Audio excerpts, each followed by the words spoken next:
Good morning. Right, I had a day off of this yesterday. I'll turn you around in a bit and show you what I did Sunday. I'm not 100% happy with it, I'll have to say.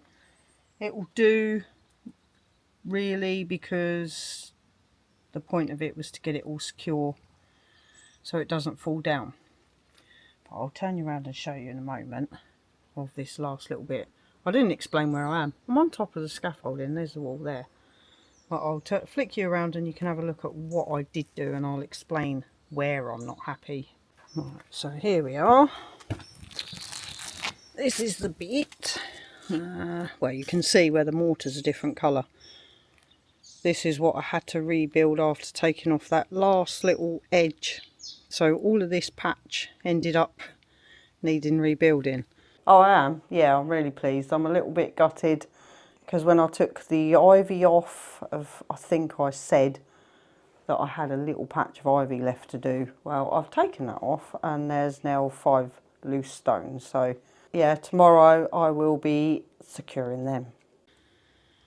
It went all right until I got to this point, and it just didn't work, and it was starting to get dark. Ben brought out the lights and I think I'd just had enough by then, because everything else had gone so smoothly, and then just this last little bit, which is just always the way it goes anyway. But I'll jump down in a bit and I'll show you from a distance what I mean, because it's kind of in line with over there. It runs along here and it's the same, but then this isn't right because I changed the stone. Anyway, let me get down and I'll show you what I mean, and you'll be able to see it from the ground. If you look over, where am I? 1, 2, 3, 1, 2, 3, here, and then follow it along to here. That little patch there is what I'm not particularly happy with, but it will do for now. When we come to put the roof on, maybe we'll rejig that little patch, because it doesn't step down as it should. Once the scaffolding is down, you'll see what I mean. But anyway, so other than that, because that's pretty much done now for the winter, now is operation tidy this area up. Put everything to bed for the winter. Over here, tidy up here, and just make it look a bit tidier. Hopefully we won't need the cement mixer over the winter, but we'll see. And it's not going to be far away, it'll only be in there somewhere under some tarps. We're going to cover the ends of these walls just to over here, just to stop any more damage with all the rain that will wash through them, so it keeps it protected to start again next year. Ben's carrying on with the fire, get the last bits of paint finished on that, and you'll be pleased to know we're not going to cut the flappy bit. We won't be cutting the flappy bit. We'll figure out a way of making it work. We're trying out the fan that someone suggested. Put a fan on top, and it doesn't seem to, with the flappy bit down, it doesn't seem to have affected the heat that gets put out in the living room anyway, so hopefully it will be just fine as it is.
So the triangular detail sander hasn't done a very bad job at all.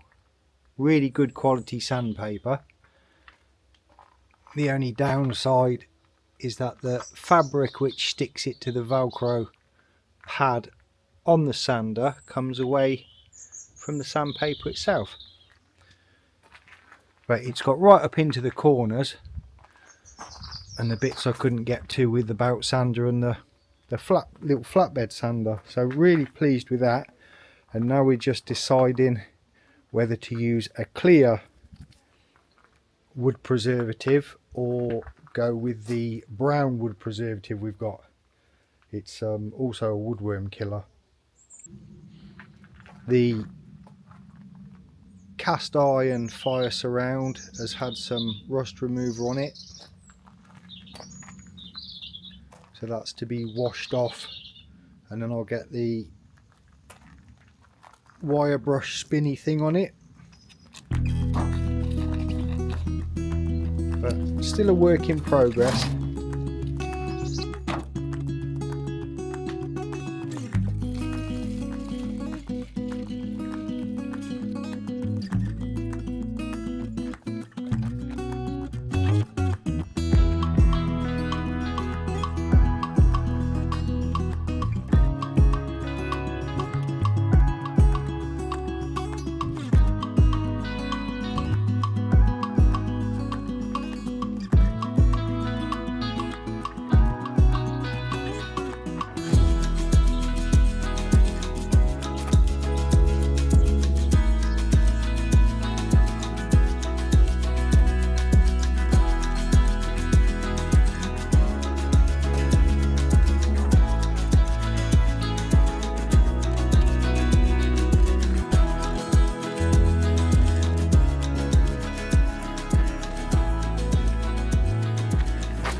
This is the same wood preservative and woodward treatment that we've got on the joists, that we used on the joists in the house, and the doors. We did the doors, the stairs, the landing. This is what we used. It seems, I'd say it's petrol based or something similar, because one method of getting rid of or preventing woodworm is by spraying diesel on your timber. I'm not sure it's a smell I'd like in the house for a little while, but I do wonder, it's highly flammable as well, so I do wonder if it's like a petrol based or petroleum based liquid. But it is quite a satisfying feeling, especially on some woodworm damaged timber. Putting this on, putting it on the joists and things, you just hope that it does the trick. But a lot of the problem that causes woodworm is damp timber. So where this house was empty for so long and had no heat and got damp, the timber got wet or damp, and the woodworm really appreciate the nice soft timber. So even in damaged timber which does have woodworm, once you dry the timber out fully, the woodworm will die. But they also have a 5-year cycle, or up to a 5-year cycle. So although we've treated everything, we do need to keep our eye on timber over the next up to 5 years, because just because an egg got laid this summer doesn't mean it's going to hatch next summer.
Right, so I'm back on the carpentry, something I'm not a fan of.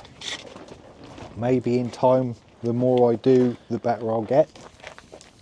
Because the inset stove sticks out of the fire hole 3 inches, that's 3 inches deeper than the wooden fire surround and the Victorian steel surround used to sit. So what I've got to do is extend the timber surround by 3 inches down the sides along the top, and then try and fill it, sand it, make it all look, it's always going to look like it's been extended, but hopefully not too much. So I'm just looking at the different ways I can do this. Now it's all been treated, fully treated, which you saw earlier. I was going to then put the hardener on, but what I'm going to do, where the timber's soft, I don't want to put the hardener on and then filler, to then find I've put too much filler on and I have to sand it down and everything else. So I'm going to get these in place, then put the hardener on and then put the filler on. That's the plan anyway.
So that's it, bought out an extra 3 inches. Once the sides are all sanded and black, the same as the existing sides, they should fade.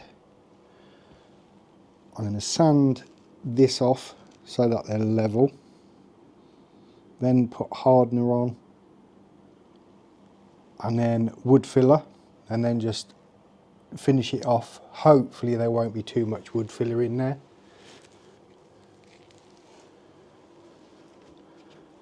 But actually really pleased with it all.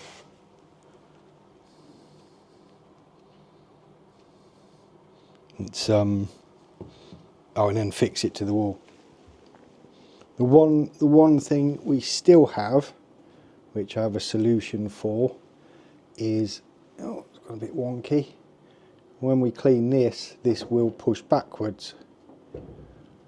So on the inside of here, I'm going to put a couple of timber blocks, which when we put the actual wooden fire surround in, it will grab hold of the metal surround, and that will stop it from pushing backwards into the fire hole. But at the moment, really pleased with it. Really pleased. So with the top and sides now extended, the extra 75mm, 3 inches, that was all hardened yesterday. It's still a little bit tacky, so I haven't been able to sand that down fully yet, but it is working well on what was very, very soft timber. We're now looking at the best way forwards for attaching this to the wall. Obviously when it's ready to be attached to the wall. We were looking at these brass brackets which fix to the back and then stick out like that, and you screw it to the wall. The problem we have, if I can explain it, so the actual mantelpiece recesses into the wall and so do the uprights. So if I attach that to the timber, the first thing it's going to do is start pushing. So then I have to take out the plaster to get that flush up against the wall with the fire surround, which then means when we plaster over it, we won't be able to see the screw to be able to unscrew it to take the fire surround off the wall should we need to. So that's led us onto this idea. So imagine that is the upright of the fire. That's the same timber as I've used for extending the upright. So if I put a block there, that's well within the hidden area of the fire surround, and it also means we can screw, I'm trying to hold the camera and show you, we can screw through the side of the fireplace and into these timbers, which will be holding it tight against the wall.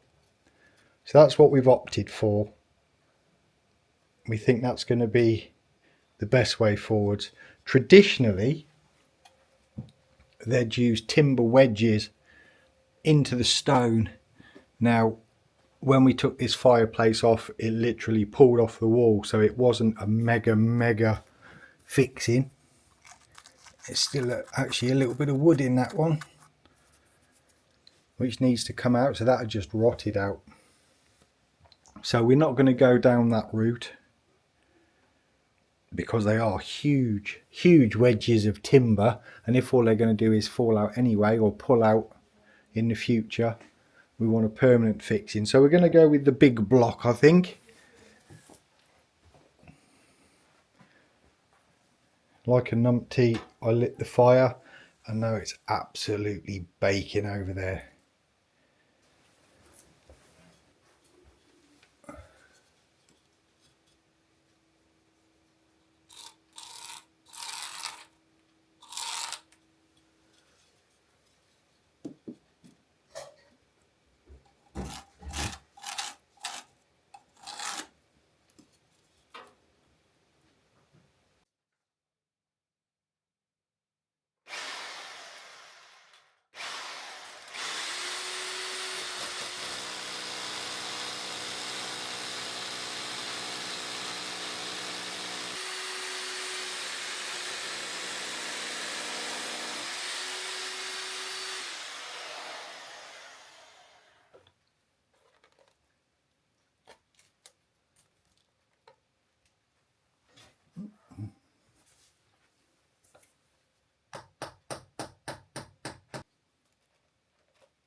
So one of the biggest problems in these houses is trying to get a decent solid fix.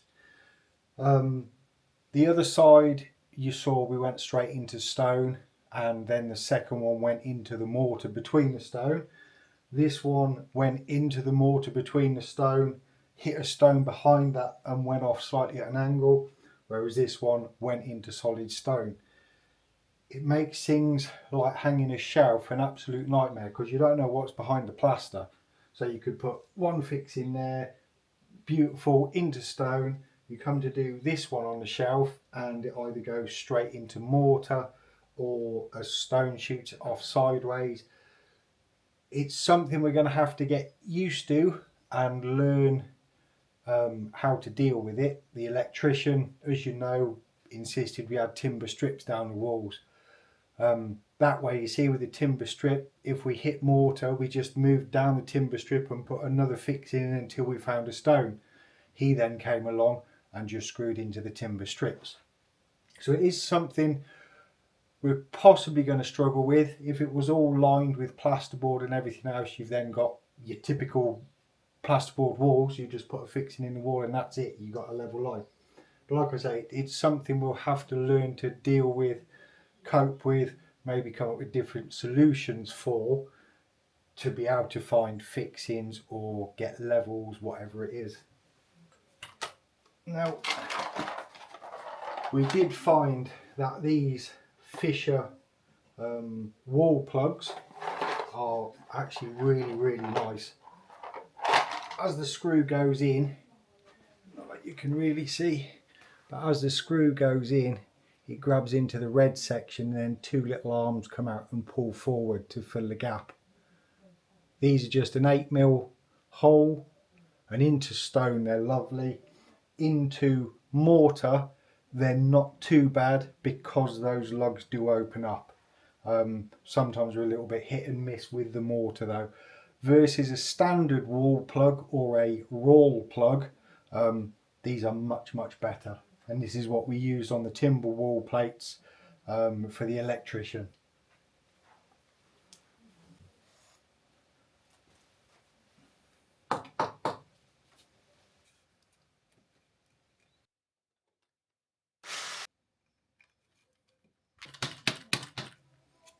Right, I've enlisted Dawn for the lifting. For the muscle. For the muscle. Do you want that in? Yeah. I'll drive. Anywhere in particular? Easier to... No, it gets now Right, fiddly because we got so going behind the... Yeah, we got the back clips.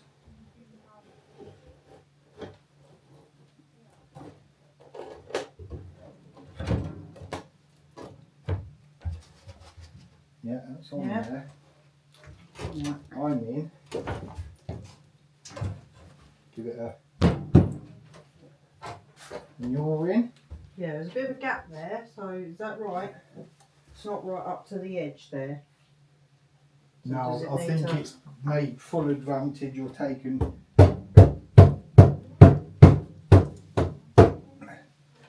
That's it. Yeah, that's better. Yeah. Yeah. Right, oh, I didn't bring any screws in with me. Oh. They would have been helpful. Right, so we have screws. Now I've already measured where we needed to screw, so we got 8 inches there. Actually it was 8 inches from there. What's that? That's 3/4 of an inch.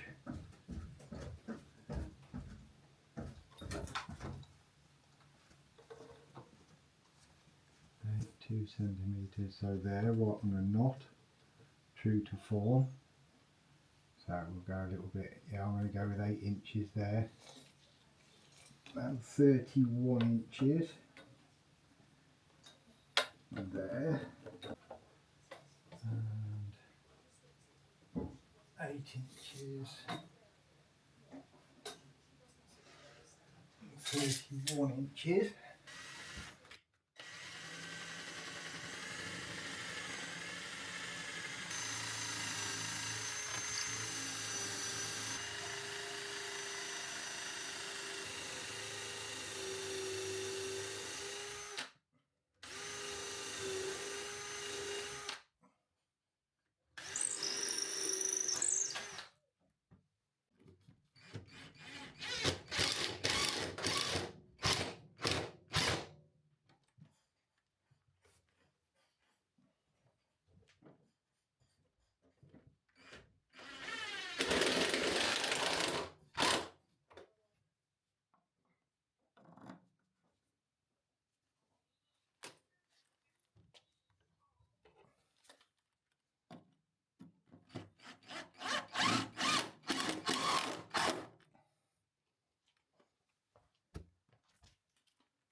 So that was definitely the right way to go with the timbers on the inside of the uprights, because once these are painted black you won't even see the screws, and as a very worst case scenario we can just put some filler in the top of the head or just one of those little screw caps. But ever so pleased with that. Unfortunately there just isn't enough hours for the sanding, the timber preservative, the hardener, and then the filler to actually dry to be able to get it all done on video. So it's not bad without any filler in it. The staining is the hardener, which is getting there on being completely dry. Couple of little areas that needs nailing on once the hardener's dry, and the same down the bottom this side. But very, very pleased with that. The stove black is yet to be done, all on the surround. Now all the rust has gone on that. I've cleared all the rust off. The flappy bit, that's going to be stove blacked as well. Now the flappy bit, what have we done with the flappy bit? We're certainly not going to cut it, as Dawn said earlier in the video. Behind there, sat on the stove, somebody came up with a good idea of putting some stove fans, so as the stove gets hot the fans start working. So they're actually blowing very slightly down here. The surround still gets warm, but going on the heat in this room at the moment, somebody did comment and say there won't be a great deal of heat loss. It is so warm in here, it's incredible. It's not cold out. It will be interesting to see how warm the room is. Even in the morning though, when we come down, the room's still 20 degrees, and that's without the fire lit. That was just the evening before. So really pleased with that. Really pleased indeed. As we say, we were going to stain it. We may go for painting it a solid colour. We're not sure what solid colour yet, but it needs sanding to get rid of the hardener. It needs filling in the various places and then sanding again. Main thing is the fire's in, the surround's back in, and it looks absolutely fantastic. We're really, really pleased with it. Right, so as I walk through from the living room to the kitchen, you are just about to witness Dawn finishing the very last comment. I'll press send. It best not mess up. It might. Ready? Yeah. Right. That is every comment from the last few months. Let me go back to show you. Replied to. No comments. No comments. All done. So Dawn, as promised, has sat and religiously all week. I've done these. Yeah. Pretty much every day. I think so. I've sat it's taken that long. all day long. Yeah. And So got them done. We're really sorry we haven't replied to them sooner. As you know, things have happened and now's now. Yeah, they just got a bit built up, didn't they But got built up I was and built determined, up. like I am with everything, to get them done. To get it finished. So all of the comments are done. Thank you so much for all of your comments. Hopefully we haven't missed anybody out. There's no reason we would have missed anybody out. Someone might have just hearted, but I've tried. Everybody's yeah, been recognised one way or another. Yeah. So we chuffed to bits with the fireplace. Still got the scaffolding up. Yeah, it needs to be up because we need to sort something, don't we, to go over the tops of the wall so the water's not going to, or the rain's not going to end up going through to the centre of the building over winter. So we're going to sort we'll get that sorted. A hat for that. Yeah, a little coat, a winter coat, a raincoat. A raincoat for the top of the wall. Can it have wellies too? Probably. Yeah. Thank you so much for watching from a very, very warm house in County Leitrim. Oh, it's dare I say it, too warm. We've got the window open in the kitchen. We've got the window open in the living room. I thought it'd be a good idea to actually light the fires today. And then hang over the top of it whilst you're Yeah, working. Yeah, so that's it's not the a greatest little idea. bit warm. Thank you so much for watching, as we say every week, and we will see you next Sunday. Sunday. Bye Bye bye. bye.